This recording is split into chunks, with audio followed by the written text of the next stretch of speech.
क्यों आए भगवान शिव महाकाली के पैरों के नीचे। भगवती दुर्गा की 10 महाविद्याओं में से एक है महाकाली, जिनके काले और डरावने रूप की उत्पत्ति राक्षसों का नाश करने के लिए हुई थी।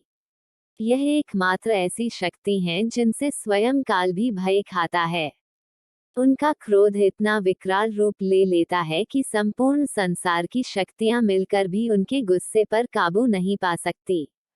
उनके इस क्रोध को रोकने के लिए स्वयं उनके पति भगवान शंकर उनके चरणों में आकर लेट गए थे।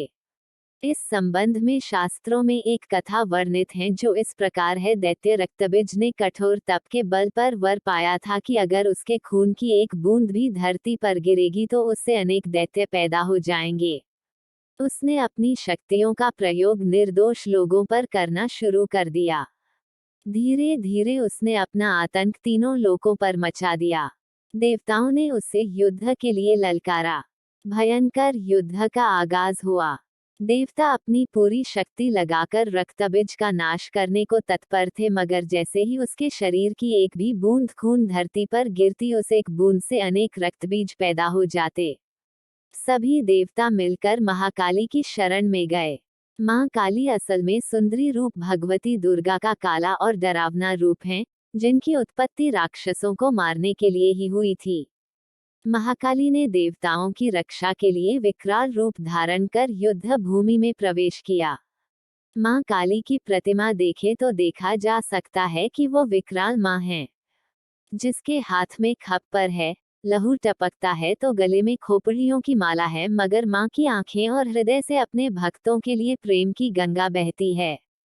महाकाली ने राक्षसों का वध करना आरंभ किया, लेकिन रक्तबीज के खून की एक भी बूंद धरती पर गिरती तो उससे अनेक दानवों का जन्म हो जाता, जिससे युद्ध भूमि में दैत्यों की संख्या बढ़ने लगी। तब मां ने अपनी जिह्वा का विस्तार किया। दानवों का एक बूंद खून धरती पर गिरने की बजाय उनकी जिह्वा पर गिरने लगा। वह लाशों के ढेर लगाती गई और उनका खून पीने लगी। इस तरह महाकाली ने रक्तबीज का वध किया, लेकिन तब तक महाकाली का गुस्सा इतना विकराल रूप से चुका था कि उनको शांत करना जरूरी था, मगर हर कोई उनके समीप जाने से भी डर रहा था। सभी देवता भगवान शिव के पास गए और महाकाली को शांत करने के लिए प्रार्थना करने लगे। भगवान शिव ने उन्हें बहुत प्रकार से शांत करने की कोशिश करी। जब सभी प्रयास विफल हो गए तो वह उनके मार्ग में लेट गए। जब उनके चरण भगवान शिव पर पड़े तो वह एकदम से ठिठक गई।